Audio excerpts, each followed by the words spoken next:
Welcome, everybody. What's up, good people? Jamie and Garrett here. We had a plan to talk about this Jaguars game, but a lot has unfolded since then. So I think the first thing we need to do is talk about this injury. So, Jamie, first off, how you doing? Everything good? I've been better. Yeah, you had to watch that game. I just spent the morning watching that game since I couldn't watch it live. Mm-hmm. I was happy going into watching it. I'm not as happy as I was after watching it, but such is life, I guess. That's what we've been having to do for a long time now. But yeah, I had to do the rewatch today, and I was not happy about it.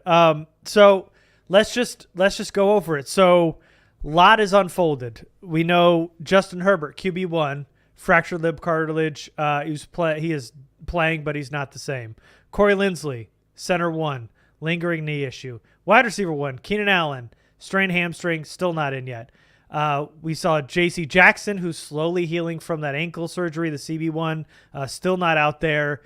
Joey Bosa went down with a groin injury. Edge 1, apparently it's not as serious as Rashawn Slater, but still not going to be very good. Donald Parham has had a hamstring injury since training camp, really. Tight end 2, he's out. For 2 months. And he's been day-to-day for 2 months. Day to quarter, day to year. And then now left tackle 1, Rashawn Slater, out, missed the season, torn bicep, ruptured bicep tendon to be specific. And then add to the list Jalen Guyton, Kenneth Murray, and the slew of injuries are just piling up for the Chargers now. Yeah, and let's be honest. They didn't lose because of the injuries last week or yesterday. It already feels like it's been a week. Yes. Let's just get into that right now. But yeah, go ahead. Sorry. They did not lose because of the injuries. Granted, the injuries didn't help, but they got their asses kicked yesterday. Yeah. They were outcoached. They were outplayed. They made a shit ton of mistakes.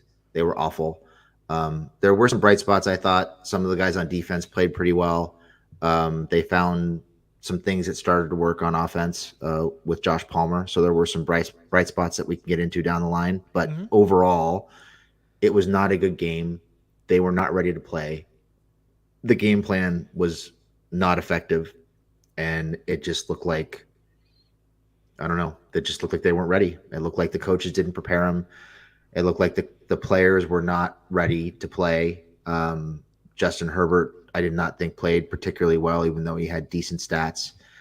He looked uncomfortable in the pocket. Just nothing really went well. And they hung in for as long as they could. They had a chance there. I think early in the third quarter, they had a chance to get to within 16-14 and make it a game.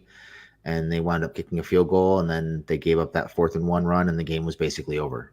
So painful all the way around. Yeah. I think even though we listed all those injuries, and while they're significant, I mean, let's be honest, they're bad. They're real bad. But that is not the reason why the Chargers lost.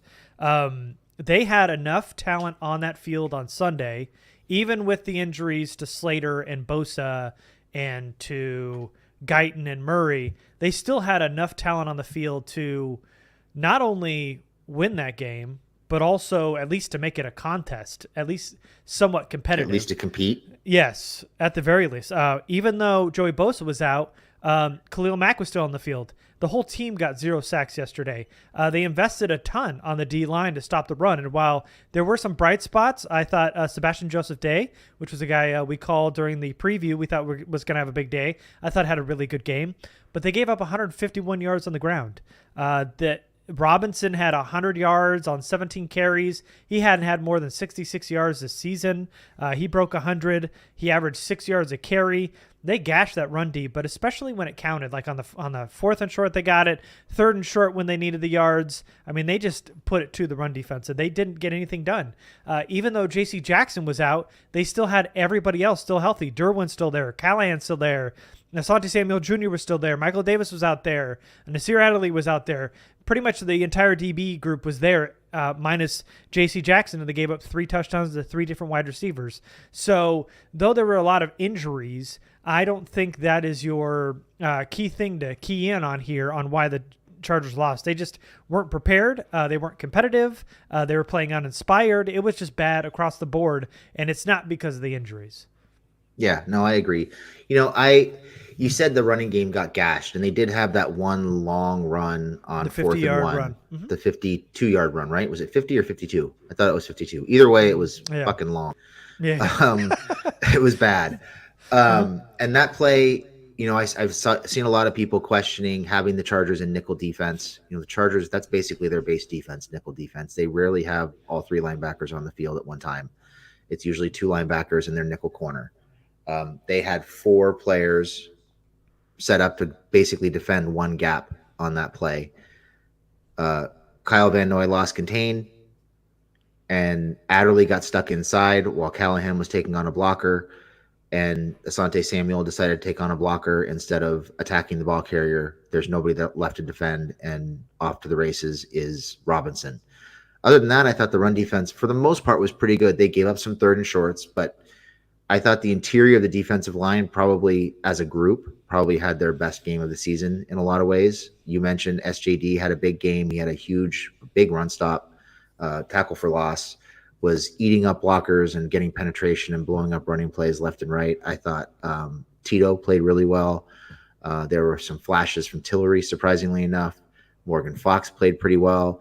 I thought that group as a whole played pretty well and played pretty good team defense. For the most part, outside of that one long running play. But yeah, as a whole, the defense they just couldn't keep the offense in the game. They did their best. They hung around for as long as they could, but especially early on. Yeah. I mean, the offense put them in some terrible situations with really short fields, and they were able to hold them to a field goal after Herbert's interception. I think they held them to another field goal after the fumble, if I'm not mistaken. Mm-hmm. They did. So they did their best to keep them in that game for as long as they could, but the offense just wasn't moving the ball. Mm-hmm. And after a while, the defense was on the field for too long, and they ran out of gas. And that's what happens. Breaking here, Jamie. Jalen Guyton out for the year. Per Popper, tore his ACL. You knew it was going to be bad. Yeah, it looked bad live for sure. Yeah. I don't know. To me, I know people are saying Guyton's their speed, and yeah, he is technically their speed guy, but he hasn't really been a factor so far this year outside of that one catch yesterday, the 54-yarder. He really hasn't been on the field very much. But now they have some issues. No Guyton, no Keenan, and they're having a hard time getting the ball to Mike. They're down to 3 healthy receivers, really. So we'll see what happens. Mm-hmm. But they're probably going to have to elevate Bandy from the practice squad and maybe add one other guy somewhere. Maybe they bring in Justin Moore or something like that. But they're going to have to add another receiver, or Jason Moore. Yeah, doesn't matter what his first name is. We need to see less of Moore. Need to see less of Moore for sure. But this is I was going to bring this point up too. Frank says the defense got gassed, and that was part of it. I mean, they were on the field forever. The Chargers offense could not move the ball, and early on they seemed like they were good and they were in it, and there were some pretty good plays. Asante Samuel Jr. had some really good plays early on, but then as that game went on, it just seemed like they were on the field forever, and I think probably being gassed is part of it. They were just they just could not hold their own, and whatever the excuse is, they just could not hang. And I don't think we can put the injuries quite there yet. I know it's putting them behind a little bit, but I think overall there's enough talent on paper, at least, that they should be competitive with a team like the Jags at home. Yeah, I mean, I think maybe the Jags are a little better than we gave them credit for. They played a really good game, and they executed at a really high level for the majority of the game. Mm-hmm. But the Chargers defense was on the field for, I think, close to 40 out of 60 minutes in that game. So, it was just a matter of time of possession. The Jags continued to move the ball. They got their first downs. They matriculated the ball down the field, to steal a famous phrase, and the Chargers couldn't match, and the Chargers offense wasn't on the field enough. And if you're going to leave your defense on the field for 40 minutes, you're going to give up some points, and you're going to lose no matter how good that defense is. It's unavoidable. Yeah. Yeah. So, let's talk about Rashawn Slater, because that's where we started. We ended up here with the Jags, but so he's out for the season. ruptured bicep tendon.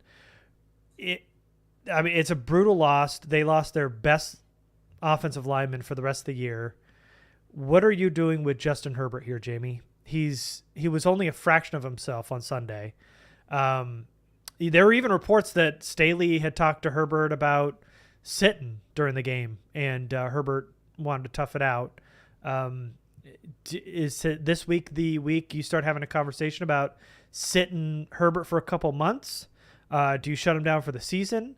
Do you let him keep going? What is your plan of attack here? What would you do? In my opinion, if Slater's out for the year, and it sounds like he is. He is, yeah. Yeah.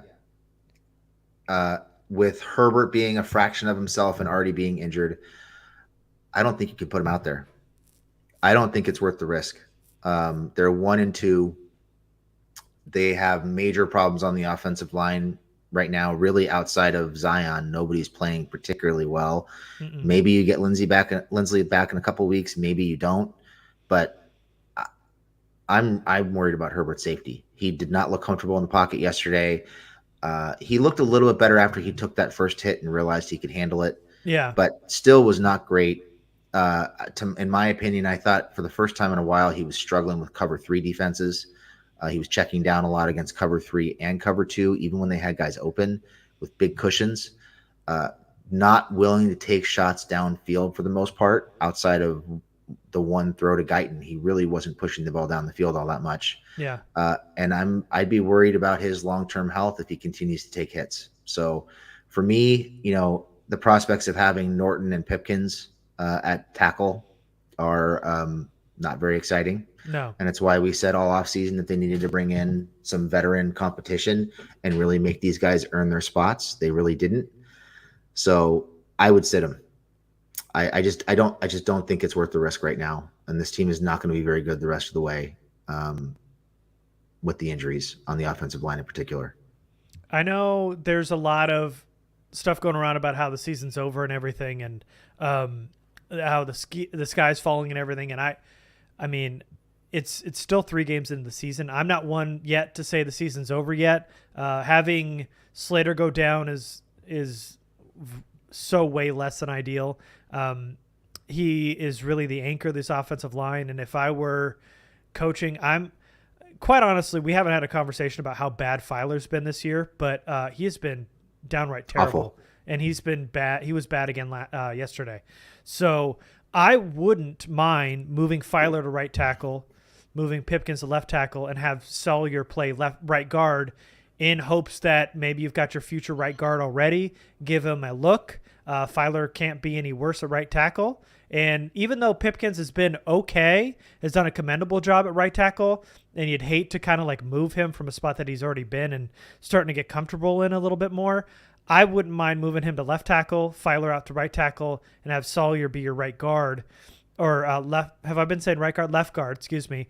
And just take over for Filer there. I don't know what you can expect right now. Right now, it's almost about evaluating talent, even this early in the season with a guy like Sawyer, because Filer's just been so bad. I wouldn't mind flipping him out, but losing Slater is just the worst news we could get outside of Herbert. Because, I mean, Herbert, quite honestly, isn't Herbert right now. That's already bad news.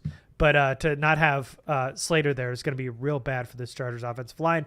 And part of the reason why Herbert was so bad yesterday. He had no time to throw the ball, and he's dealing with an injury that he's kind of skittish on right now. So it's all real bad right now. I don't think you could put Filer at right tackle. I really don't. He's been so bad at left guard. The idea of the prospects of putting him out on an island at right tackle, a position that he hasn't played now in almost 2 years, I don't think you can do it. But how do you put Storm Norton out there? It's not like he can be any. Yeah, you need you need to sign somebody from outside, like Eric Fisher or Marcus Cannon or Darrell Williams or something. Yeah, so I mean, there's a couple of different ways you could go. You could either try to find a left tackle and sign Eric Fisher, who played pretty well over the last 3 years when he's been healthy, but he's been banged up. Or you could say, okay, we're comfortable with Pipkins. Let's go ahead and put Pipkins at left tackle and sign a right tackle. A guy that I thought might be an option. He'd be kind of a bargain buy, but a guy like Tyrell Crosby, who's played well at right tackle in the past for Detroit and is sitting out there without a job, he could be an option. I mean, he certainly cannot be any worse than Storm Norton, who's, he doesn't belong on a field right now. So, would you play him at right tackle or left tackle? Crosby? Yeah. Right tackle. Okay, and then you move Pipkins over to left tackle? Move Pipkins to left tackle. I mean, I'd be fine either way. Anything that keeps Norton off the field, to me, makes a hell of a lot of sense. Darrell Williams could also work. There's a few guys out there. There's a lot of right tackles. So there's options there that you could bring in a right tackle. You could even, not that I would love it, but you could even have a reunion with like a guy like Sam Tebby, who is not great, but he's still a whole lot better than Storm Norton. Mm-hmm. You just can't put Storm Norton out there. You just can't. But they're going to, but you just can't. Yeah. Yeah, that's a tough sell.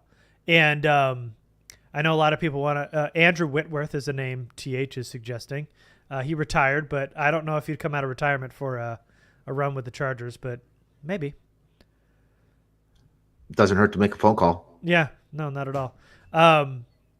And so a lot of talk about this coaching staff.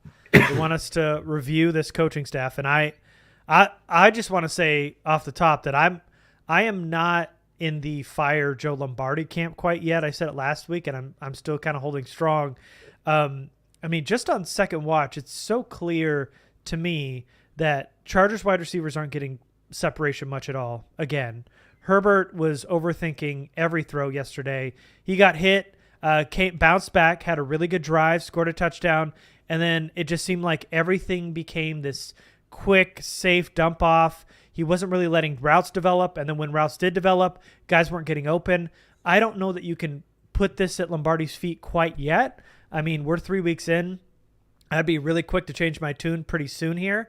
But right now, with the way Herbert's playing, with as bad as the offensive line's playing, with no wide receivers being able to separate, mainly Mike Williams not being able to do much of anything really, except make an epic catch twice a game. Other than that, he's bricks for hands and can't get any separation at all. So I don't know that you could start talking about firing Lombardi quite yet. And I don't know that the season's quite over, and I don't know that we can start questioning this coaching staff yet. You agree, or are you ready to get rid of everybody? I'm not ready to fire Lombardi yet. I do think there are some things that need some improvement. Oh my God, yeah. There are a lot of things that need some improvement. I think there's a lot going on. You mentioned it. There are some personnel issues. Without Keenan, there is nobody on this team that can get himself open or create for himself. They also lack guys who can make people miss once they catch the ball. So they're running short routes. They don't really have anybody with yak ability. Mm-mm. The corners are sticking to everybody. Yep. And there are problems with play design. There are big problems with play design. The route distribution is not good. The spacing is not good.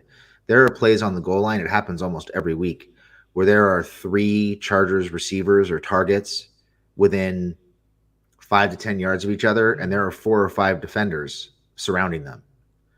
And there's just nowhere to go. When there are that many defenders in the area, even if you catch a ball short of the goal line, there's no opportunity to turn and make a play. You're going down as soon as you catch the ball.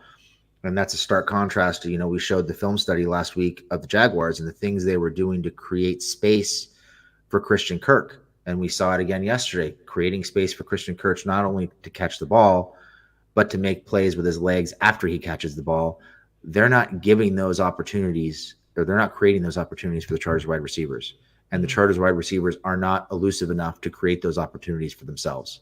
Yeah. So, and then you add to that the offensive line issues, and there's very little, if any, protection outside of Slater when he's on the field.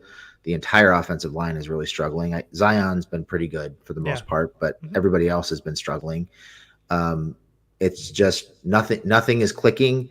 The plays are not very well thought out or very well designed, and there's just no spacing, and the route distribution is terrible. So I think there are areas that they can certainly improve on the play calling side, but I also think they're limited by what the offensive line is or is not doing on the field, and they're limited by the skilled personnel they have and the way they've decided to use them.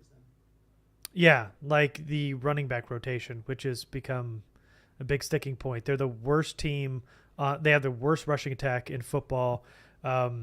Because I mean, to me, it was pretty clear before the season started that it was Austin Eckler and everybody else. And Austin Eckler should be getting the bulk of the carries, the bulk of the snaps, should be more involved in the passing game, and should be the focal piece. And then you sign Sony Michel, who somehow is getting a lot more snaps than he deserves. He out-touched Austin Eckler on the ground yesterday, which makes no sense.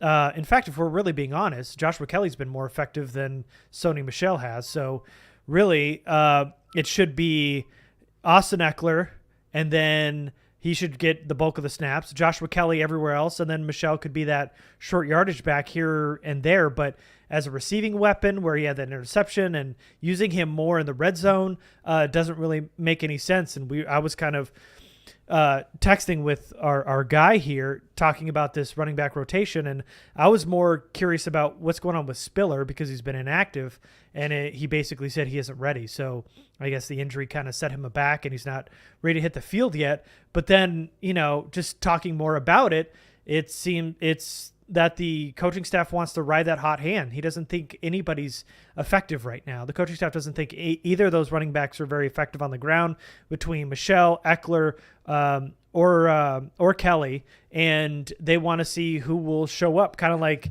they were talking about all in camp. And now through these games, nobody's been able to get anything on the ground. Eckler's been able to do some through the air, but it just seems like they want to ride the hot hand, but yet they decided to give Michel a lot more touches than he deserved yesterday, and really, quite honestly, throughout these first couple games. So I don't understand what they're doing and why they're not featuring Eckler more. And they got to fix this very quickly, because if the run game isn't working and you've got Herbert overthinking throws and just kind of a shell of himself right now, then this is a pretty anemic offense, and we saw that yesterday. So something's got to change with this rotation. Yeah, I mean, Eckler's the one guy on the field who can create for himself after the catch, and he's coming off the field for Sony Michel, who's basically a freaking statue. Yeah. I mean, Herbert's interception yesterday was 100% on Michel. Ball clanked off his hands. That ball's got to be caught. Everybody in the league knows he can't catch the ball, so I don't know why they're throwing him in the first place. But yeah, the whole running back rotation issue is a big issue. Nobody's hot, so I don't know how they think that Michel is the hot hand, because nobody's hot. They're coming. It seems like they're switching guys every possession or every couple possessions, so nobody's got a chance to get any kind of a rhythm or momentum going. As soon as you get a good carrier off the field and somebody else is on in your place, the blocking isn't good, which is not helping the run game, obviously. And when you're not running, or you're not trying to run, or you can't run, now you've got Herbert, who needs to be perfect, and he needs to basically play at a godly level just to stay in games and have a chance to win. And they're asking way too much of Herbert. He's a special talent. I think we're starting to see some chinks in the pre and post snap reads at times that are starting to show up. And you can't ask him to be perfect on every single throw. He's going to make mistakes. He's human. And he's going to miss reads. And you've got to have guys around him who can help him. And there just aren't enough guys there who can help him right now. No. So I don't even understand the explanation of a hot hand or who's more effective when they're not even doing that. I don't even know if they understand what's happening, to be quite honest. Yeah, I mean, how are you going to sit here and say that Michel is the hot hand? I mean, the one thing that he does really well is pass protect. Yes. He's a slug with the ball in his hands. He can't catch the ball. He might get you 4 or 5 yards every once in a while, but he hasn't been hot. It's not like he's chewing up yards 5, 6, 7 yards at a time. He's running into the pile more often than not. He just has not been very effective. So I don't know what they see in him. I don't know if they think that he gives them a more physical element in the running game, but Eckler needs to be on the field a lot more, and he needs to touch the ball a lot more. And they need to be more creative about how they're getting him the ball. They're just very predictable in terms of how they're getting him the ball. All right. So what now, Jamie? You know, we've addressed these issues. We know them. A lot of other people do too. What do the Chargers do now? They have no Rashawn Slater. You're thinking about shutting Herbert down soon. Are you talking about sitting him down until he's fully healed and then bringing him back, hoping that maybe Chase Daniel could keep you afloat? Or are you shut down for the year? I just shut him down for the year and just let him heal. I just think the risk of having him out there behind that line, knowing what they're going to do with Pipkins and Norton, I just don't think it's worth it. I think you're risking the next 4 or 5 years with him, however long they wind up signing him for, if you let him take more of a beating behind that line. I hear you. I don't know if I'd shut him down for the full year. I understand for like a couple months for that rib cartilage to heal, but I mean, I get it. It's going to be really tough for him to get anything going behind this line now. It was hard enough when they had Rashawn Slater in. Now it's even harder with him out, and now Storm Norton having to do his best to replicate a NFL player now through the rest of the season. So I don't know that the season's over. I don't know that we need to shut down Justin Herbert quite yet. I would play Justin Herbert this week just to see how things go.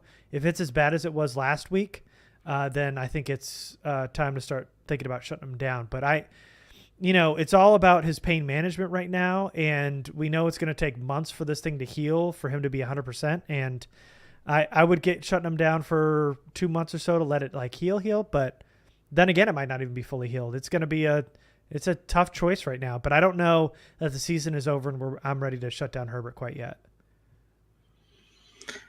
Yeah, I mean, season over. I mean, they could still theoretically win 9 or 10 games and maybe squeak into the playoffs. Look at how bad the Broncos and Raiders are.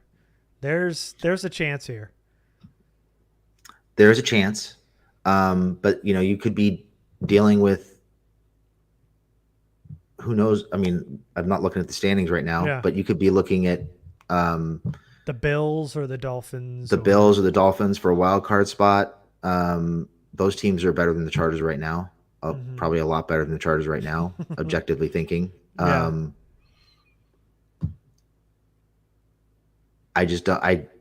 don't know. I'm just afraid of something worse happening with Herbert, and you can't really think that way in the NFL, and I get that, but he's your golden ticket. If he's not right, if you don't have him, you're screwed anyway.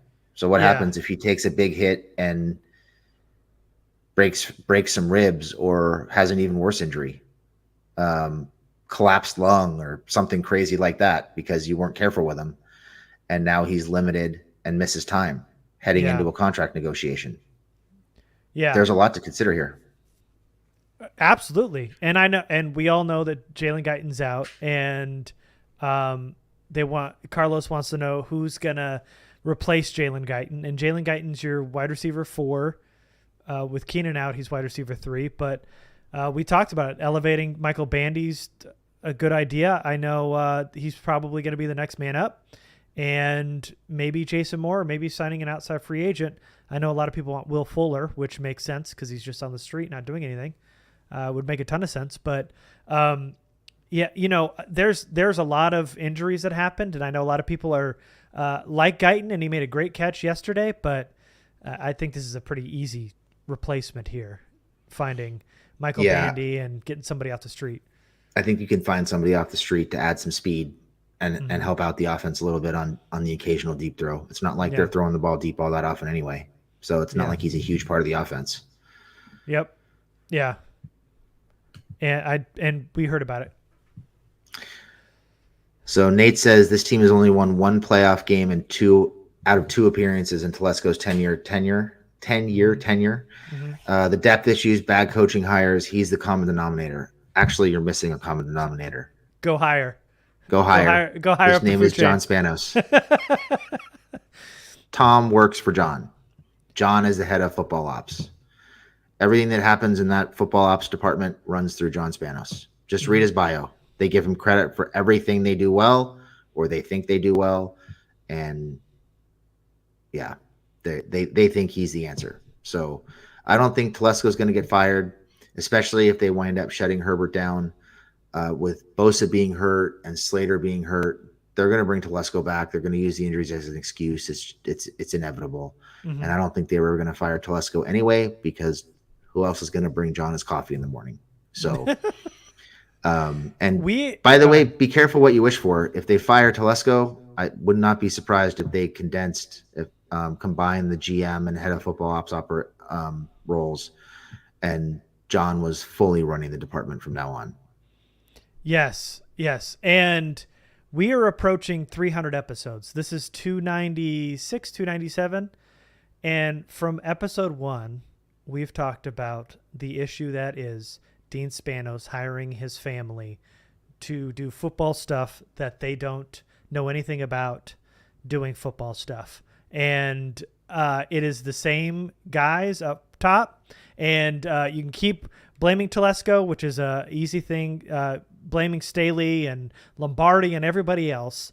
But if you keep going up and looking at how bad they've been for as long as they've been bad, it is the Spanos family and everybody connected to that Spanos tree, include everybody that's got the last name Spanos being the bigger issue here than a guy like Tom Telesco or any GM they've had before them. Yeah, and people keep pointing out the lack of offensive line depth under Telesco's watch. Go back to the previous GM, AJ Smith. I don't know how many of you were Chargers fans when he was old enough. I don't know how many of you are old enough to remember AJ Smith, but AJ had a philosophy of being 2 to 3 deep at every position, and they were always super deep at every spot when he was here. As soon as John Spanos took over, all that depth was gone, like in a matter of a couple of seasons.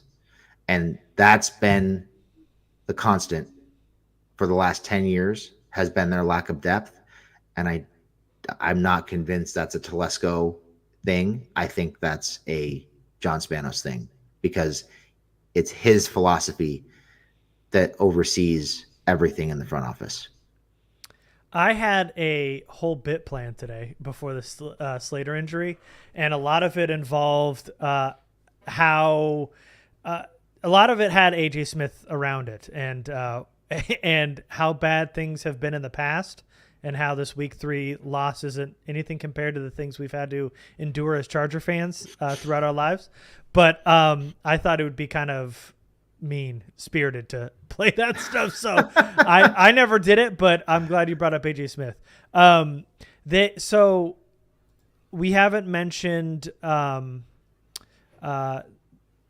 Staley, which I was just going to find the question, but anyway, here we go. Nick says, why are we ignoring the fact that Staley got 100% out-coached yesterday? We talked about Lombardi and not being out on Lombardi yet, even though there's a lot of issues there. Staley, head coach, had 10 days to prepare for the Jags at home, a team who's never won on the road with Trevor Lawrence as quarterback. Have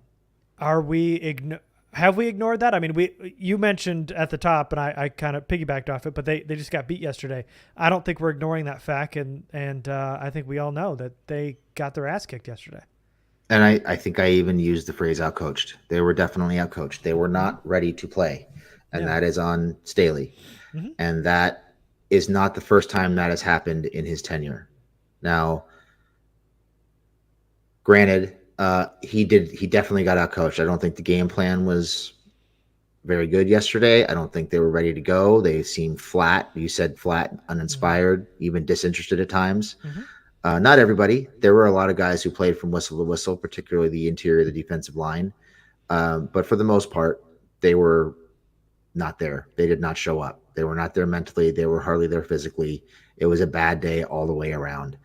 And that is on the coach. I mean, these guys are professionals. It's their job to get themselves up and be ready for games and be ready to go. And a lot of that falls on them. But at the end of the day, this is at least the second or third time that I can think of off the top of my head during the Staley tenure that they were not prepared for a game. Certainly the Texans game last year, and I didn't think they were particularly ready for the Patriots game last year either. So that falls on Staley. It's a really alarming trend that they seem to be not ready to play games that people think that they should walk through. So definitely falls on Staley. He got outcoached. It was not a good day all the way around. It has now happened at least 2 or 3 times in his very short tenure here, and it's something that needs to be fixed. Yeah. People are mentioning the Ravens game last year. Yeah. We had talked about the Texans game last year. This is definitely one of those games where, like I said, they were uninspired.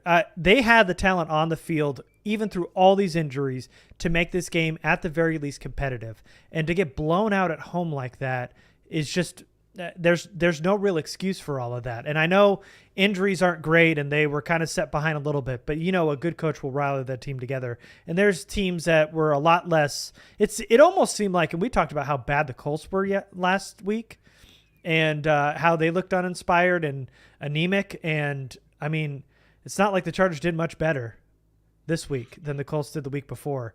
And that's a really bad, even though they just beat the Chiefs, that's a really bad football team. And the Chargers have enough talent to make it competitive, and they just didn't. And that's on the coach, because they weren't inspired. They didn't look ready. It seemed like they don't have a plan without Keenan Allen at all. It's like their whole playbook revolves around Keenan Allen getting separation, being a decoy, getting other guys open, and none of that's happening because there aren't any guys that can really get separation. So the issues still lie, and they had plenty of time to be ready for this game, and they weren't from the very beginning. They were able to kind of hold strong early in that game when Herbert put him in some bad spots after an interception, even though that wasn't his fault. That was definitely on Michelle. And then the fumble later, they were able to hold them 2 field goals. And the fact that they were, what were they? Was it 16-7 at halftime? 16-10? Yeah, 16-7. 16-7. To be that close going into halftime with as bad as they played in that first half, they had a chance coming out of that halftime. And they were even worse later. And I know the defense got gassed, but a lot of that falls on the head coach, just because they did not look ready to play on Sunday at all. They did not look ready to play, and I think even more alarming is I think they were kind of pushed around a little bit. The Jags were definitely faster than they are, and I think a lot of teams in the NFL are faster than the Chargers are, particularly secondaries versus the Chargers wide receivers. I think most NFL secondaries have a great deal more speed than the Chargers have at wide receiver, which is a problem for getting open. But the Jags were just more physical, and they executed better. And it seemed like they wanted it more. Once the Chargers went down, it was just kind of over. And that's pretty alarming. Yeah, it is. I didn't hear this. D-Mac says that the Chiefs players said they were noticeably more fit and better condition than the Chargers players. I've seen people referencing that in the Discord too. I don't recall seeing that anywhere. Yeah, I don't either. But if that's still not great. Oh yeah, and somebody else is confirming it. Anyway, yeah. So this is a tough place to go from here, Jamie.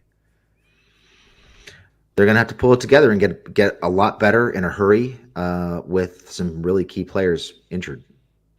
Yeah, they've got a lot of work ahead of them. Yep. So send us your questions, guys. We'll start answering some questions, and then we'll get out of here. Let's talk about some players that did pretty good yesterday. I mentioned Asante Samuel Jr. We talked about Sebastian Joseph Day. They said it was from an Athletic article, by the way. A Chiefs beat writer mentioned it in his article. Okay. Did not see that. Yeah, I thought Asante Samuel Jr. was really good in coverage yesterday. Not as consistent tackling, but it seemed like he was around the ball a lot yesterday and had a couple pass breakups. So he played pretty well. We mentioned Sebastian Joseph Day. I thought Austin Johnson played well against the run. Morgan Fox flashed a few times. Otito Ogbonnia was on the field a lot more than I thought he would be yesterday, and I thought he played pretty well. He flashed several times, either penetrating or stacking double teams and giving players behind linebackers a chance to make plays behind him. Who else? I thought Tillery flashed a couple times. Not that he was great, but I thought he had some penetration and he held up better against double teams than he normally does. Who else? We mentioned this already, but Robert, yes, Zion was good yesterday. Zion was pretty good yesterday. I was encouraged by the fact that they figured out how to get the ball to Joshua Palmer pretty consistently. He had that one really nice, I think it was like a 35-yard catch and run in the second half. That was a really nice play for him. They were getting the ball to him in the intermediate portion of the passing game as well. Palmer looked really good. Unfortunately, he's hurt now, but Guyton had that one big play. He looked pretty good in limited snaps. I think that was pretty much it, though. I didn't think anybody else really stood out in a big way. Drew Tranquil. Oh yeah, Drew Tranquil. He He also had a played really well. good game. Mm-hmm. Really, really good game. And Just solid DeAndre and Carter. consistent. I thought DeAndre Carter and Gerald Everett did enough yesterday. I thought DeAndre Carter, by the way, I was pretty sure that was a touchdown by DeAndre Carter at the end there, but not that it really mattered. But DeAndre Carter, I thought, played pretty well. I thought Gerald Everett did enough yesterday. He had to make some pretty tough catches. It felt like he was Herbert's target when he was under pressure, so he had to come back and make a couple catches. But yeah, other than that, there wasn't a ton. Let's get into these questions. So first, I'm just going to start from the bottom here. We just talked about it. Isaiah Spiller is not ready yet. The injury set him back a little bit in training camp, and he's not ready to see the football field, according to this coaching staff. Are they saying he's not ready from an injury standpoint, or are they saying he's not ready from a ability to play the game? This is JT Woods. He's not ready to see the field yet. He's not ready. He's healthy, but he's just not ready to see an NFL field. Yeah. Let's see. Okay, first up, confidence level in Staley for Matthew. I mean, we just talked about it. It's hard to be super confident right now after letting the Chiefs game slip away and getting your doors blown off by the Jaguars at home. Pretty difficult to be super confident in him right now. And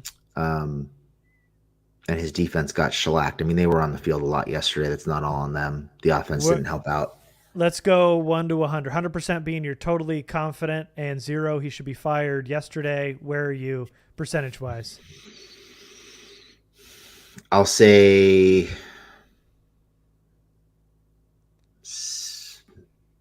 60, 65, somewhere in that range. Okay. I was going to say 60, so we're pretty close. A little bit above average, but not much. And once you start dipping below 50, it's going to be an issue. What do y'all take away from the players-only meeting after the game yesterday? They cleaned up I don't know if you saw this, Jamie, but they cleaned up their locker. Everybody got out really early before press could even come in and ask a bunch of questions. And they had a player-only meeting yesterday. How do you feel about that? I would say that suggests the veterans are pissed about people not carrying out their assignments and just not playing well in general. So that's a good sign to me that the players, after 2 early losses, they're trying to get a handle on it now instead of letting it linger and fester over the next few weeks. But to me, that just says that the veteran leadership is trying to clean things up and wants to let people know that they're not happy with the effort they're making. And I'm fine with that. I mean, whatever Staley said at halftime and before the game didn't work. And so getting another fresh perspective from your veterans is a good thing.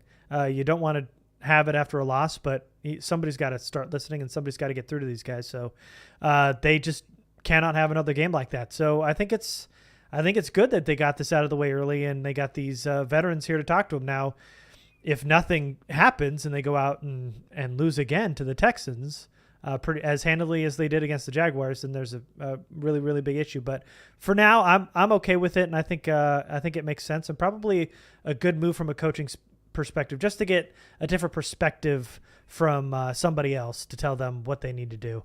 Rye Guy, is this Texans game a must-win? They'd fall to 1-4. Mm-hmm. Well, they're 1-2, right? Oh, not 1. Well, yeah. Sorry, 1-3. Excuse me. After 4 games is what I meant. Yeah, I think it is. I don't think you can come out and lose to Jacksonville and the Texans in 2 of the first 4 weeks and expect to make the playoffs. So if they still have serious playoff hopes and Super Bowl hopes, then yeah, they got to win this game. I mean, I'm not a big believer in must win in week 4, but you can't lose this game and be taken seriously. Yeah, this is the soft part of the schedule. And if they're going to get their asses handed to them in back-to-back weeks against, well, maybe, the Jaguars might be better than we thought. Early on, it was hard to tell what kind of team they were. They lost to the Commanders, and then they beat a lowly Colts team who did not look very good. So really, we didn't know how good they were. And quite honestly, they caught a half a Herbert and just beat the brakes off the Chargers. So they might be pretty good. We'll see as the season goes on. But the Texans, still not all that good. And this is supposed to be the easy part of the schedule. It was, if the Chargers can just hold on, beat these bad teams with a lot of good players out, they can rally the troops later when everybody's healthy and then finish the season off strong. But now, if they can't win these games and they're now 1-3, then you got bigger issues. So it's not a must win in terms of playoffs, obviously, because it's still early, but they have got to win this game because this is the soft part of the schedule. If they lose to these easy teams, once they play better teams, it's going to be really bad. Yeah, they got to take advantage of the soft part of the schedule when they get it. They can't let these games slip through their fingers. Is Eckler's performance more on the offense as a whole, or is it on Eckler? He hasn't looked that different to me in terms of his ability to make people miss and make plays with his legs once he gets the ball in his hands. I just think they're not putting him in a great position to succeed. And in terms of the running game, the blocking on the offensive line has been just atrocious through the first 3 games. So hard for him to get started when nobody can hold a block. Yeah, and they're doing a very weird running back rotation. So I don't think that's on Eckler quite yet. Does Staley need to reconsider his approach to practices, training camp, preseason, etc.? We hear a lot about him being extra cautious about resting players, and then you see how unprepared they look. That's from Rohan. Do you think that his approach might be off with just how bad they've been? I mean, his approach has a lot more to do with injuries than it does with preparation, in my opinion. It's about giving guys extra rest and making sure they make it through training camp in the preseason healthy so they're available for the game to play the games, excuse me. So, I'm not sure that's a preparation thing so much as, unless you're looking at it from a standpoint of they're not taking hits in the preseason and their body isn't ready. And now they're having, soft tissue injuries and things like that because they're not, building up their calluses, so to speak, to be ready to take those hits during the season. But I think it's really about injury management and just protecting the players. So I'm not ready to say that's the issue right now. I just think the game plan was garbage this week. Yeah. And they didn't execute on top of it. Yeah, it's a combo. And last year it seemed to work. They were fairly healthy throughout the season last year. So I thought it was a nice approach last year to not overexert their bodies early in the season and during the preseason so that they'd all be ready and rested for when the season started, and they'd be healthier when the season went on. And it was great last year. This string of injuries that they had now is brutal. So I don't think it's all about his preparation in terms of game management. I just think there was just a lack of everything going on. Let's see. Why is it difficult for these Chargers to make cuts or releases on players like Storm Norton and Easton Stick, Aloha Gilman, Sony Michel, Will Clapp, Jerry Tillery? Good question. Good question. There seems to be an evaluation issue. I don't know if it's a coaching issue or if it's a front office issue. I tend to lean towards the front office issue since it's the front office that put all these guys on the team in the first place. But they're struggling with Sorry. That's all right. It's a little distracting there. They're struggling to evaluate their offensive line talent, particularly Norton and Pipkins, in a big way. Stick does not perform well in the preseason, and yet they feel like somebody would snap him up the second they let him go. So they seem to be afraid of losing him, like they can't get him on the practice squad. Not sure I agree with that. Gilman, they don't have any other options right now. Webb can't stay healthy. They can't put JT Woods on the field because he can't tackle or cover at the moment. Michelle was not on the team in camp. He was a late addition. They added him after cuts because they felt like he filled a need. Clapp is a big problem. Again, we talk about their inability to properly evaluate their depth on the offensive line. It's been an issue since John Spanos took over and Telesco got here, and it remains an issue. I cannot explain Jerry Tillery. Can't explain it other than he was a first round pick, and the front office seems to be tied to him, and they're waiting for him to be a player that he is probably never going to be. Yeah, they do have special allegiances to certain players.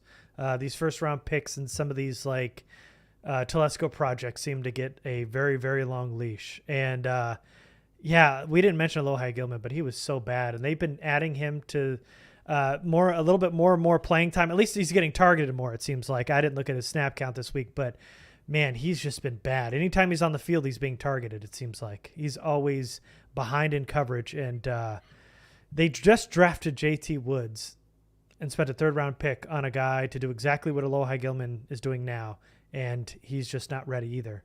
So, yeah, I don't know. They just some managers have, general managers, coaches, staff members have these special allegiances to some of these players, and I don't know why they keep them on so long. All right, TH wants to know. Oh, wait, sorry. I missed this one. Mike, who would you add to the roster now? We talked about a tackle. Yeah, I would take a look at a guy like a Tyrell Crosby. I would take a look at a guy like possibly Eric Fisher, Darrell Williams. Any of those guys would be huge upgrades over what they have right now. Marcus Cannon's available, who I think might be better. That's a possibility. Also, calling up a guy like a Michael Bandy to help out at wide receiver until Keenan's back would probably be a good idea now.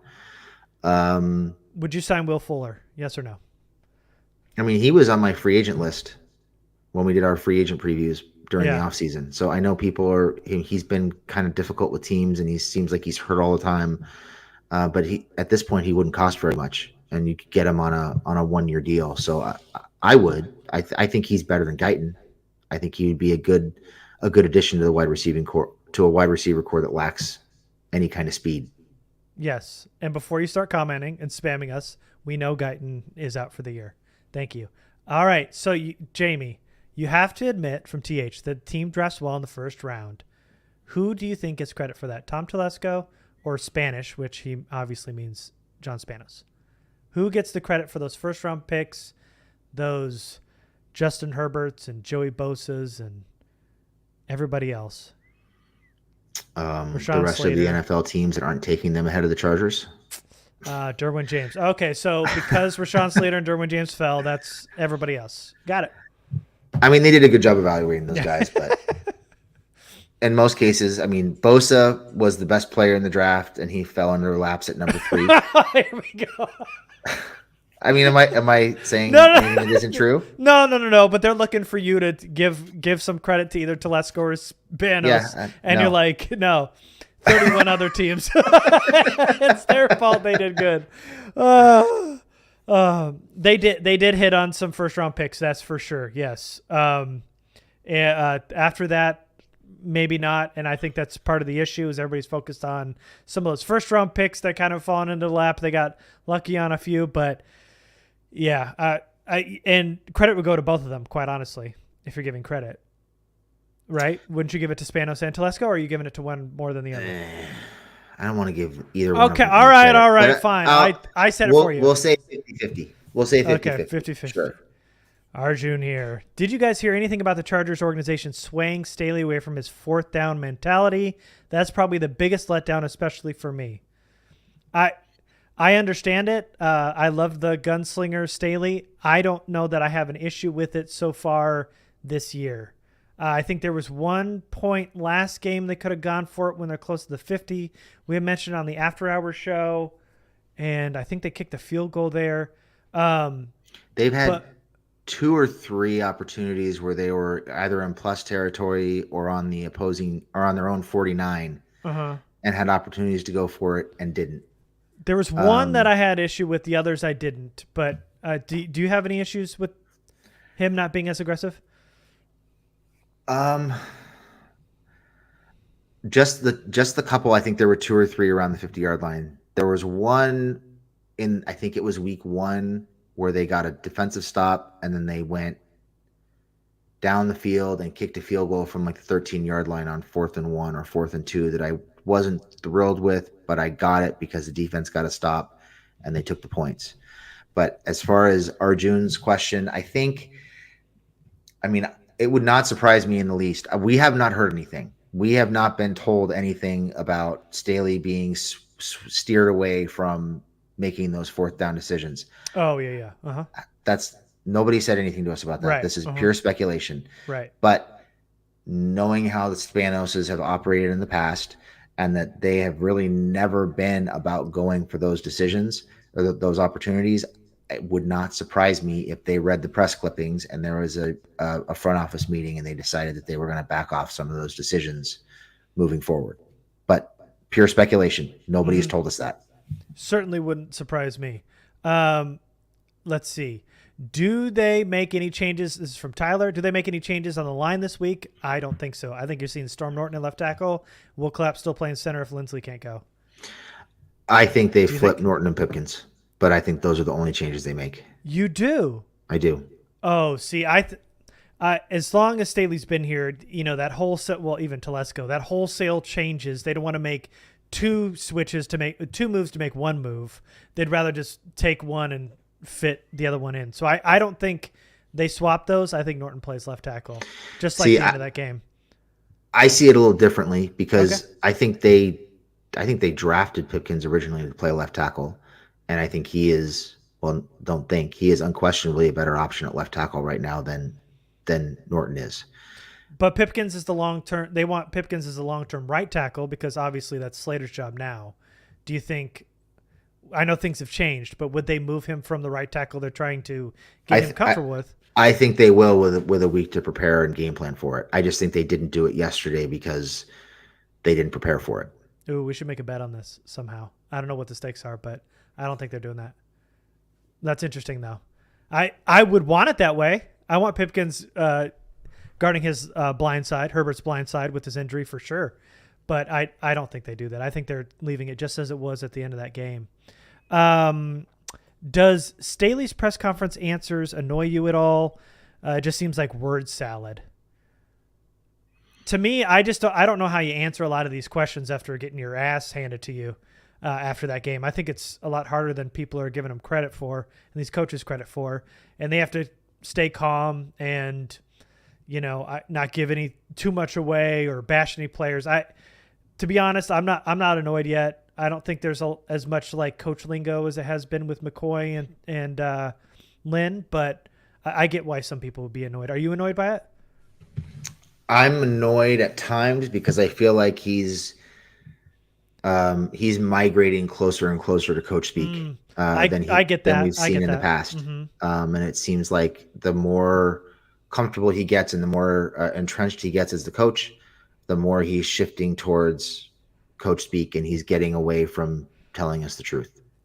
And maybe we read too much into it early on and he was always giving us coach speak and we thought he was telling us the truth, but it seems like it's more obvious coach speak recently than it was last year. Okay. I think I might end up playing that video just because it might be fun. That's what I distracted your you bit with. Yeah. All right. So, well, it's not, I put a cut together. How do you guys feel about the rumors that the non-star players aren't bought into the coaching staff? There's been a couple questions about this, that there are rumors that the players haven't quite bought into Staley and are starting to revolt strong, but kind of pull away a little bit. I mean, if you're talking about non-star players, guys who are fringe roster players who barely made the team and got cut a week later or aren't playing a whole lot or whatever, I would just say kind of consider the source. You're talking about guys who are competitors who want to be on the field. The team is losing. They feel like they could help the team win. They're upset. I think there's definitely at least one case of a player who went through something like that recently who is maybe using people as a mouthpiece and they're not seeing it. And they're spreading things that he wants them to spread because he's upset. But that doesn't necessarily mean that he speaks for the rest of the team. So I would just say consider the source. Yeah. Yeah, I haven't quite bought into that yet. I don't know that starting 1 and 2 that you've completely abandoned ship. It seemed the players have kind of rallied around him throughout his coaching tenure, and I don't know that there's been any pull yet. It doesn't seem that way on the field. I know they got their asses kicked, but I don't see that yet. I thought they were still playing hard for the most part. Mm-hmm. I didn't think anybody quit. I thought there were guys on the field who shouldn't have been on the field who were getting their asses kicked. Mm-hmm. But the guys who were supposed to be out there, I thought for the most part played pretty hard, and I didn't see anybody quitting, in my opinion. So Yeah. I don't know that I buy it. Yeah, I would say I don't buy it. I think it's speculation at this point, and people are creating stories that probably aren't really there. And keep in mind that most of the guys that have come to the team particularly in the last offseason, all specifically said they came here because of Staley. So after 2 losses, for guys to be bailing seems like a stretch to me. Yeah. I'm not quite there yet. Okay. I think we've done it. I think we're pretty good here. Thanks for everybody for joining us. You know what? Let's do this bit. So you guys think that this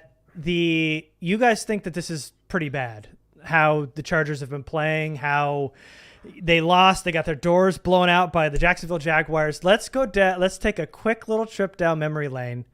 And I know you want to be optimistic for the rest of the season, John, but let's put this in perspective, okay? We've all been Charger fans. Let's just take a trip down memory lane and see how bad it was. Do you remember 2007, this AFC Championship game? Rivers plays through a torn ACL. LaDainian Tomlinson left in the first quarter with an injury. They didn't have enough to beat the Patriots. They had a really promising season. Look at Rivers rolling out here. The defense got 3 interceptions this day. Tom Brady couldn't get a touchdown. They couldn't get a touchdown in that game. They picked up Tom Brady. Look at this, but the heart they had. And then 2009, huh? Anybody remember this? Nate Kading, the playoffs against the Jets, 69 field goals in a row, selected in a Pro Bowl. He misses 3 straight field goals. Do we remember this? The Chargers were supposed to walk all over the Jets. This is going to be a cakewalk in the playoffs. They get Mark Sanchez, Rex Ryan, Nate Kading, 3 straight missed field goals. He got in his own head. And then look at him fist pumping on the sideline. And you thought this was bad? You thought this game was bad against the Jaguars? Come on. Look at how disappointing they are. And then 2006, the number 1 seed. Look at Rivers back here to Vincent Jackson. Deep to the 2-yard line. This is great. They're only up 14-13. Then LT's going to punch it in here from the 2-yard line. I love this little stroll in here at the very end where he slows us up a step. And then 4th and 5 with the game on the line. Marlon McCree, baby. Say his name with me. Interception. And then, boop. Oh, fumbles it. Patriots knock off the best team in football. Probably the greatest Charger team in history. And you guys want to complain about a week 3 loss? That shit was brutal. This game against week 3 is nothing. This was nothing. So put it into perspective a little bit, guys. All I got to say is you are a talented guy if you can make that shit fun. Come on. That was fun. Brutal, yes. That's how bad things have been. This loss being 1-2 and all these injuries isn't anywhere near as bad as that was. So put it into perspective, guys. Let's all have a good rest of the season. We appreciate you guys. Thanks for listening. Make sure to subscribe. Subscribe to the podcast, YouTube, everything else. And we will see you next time. Thanks, everybody.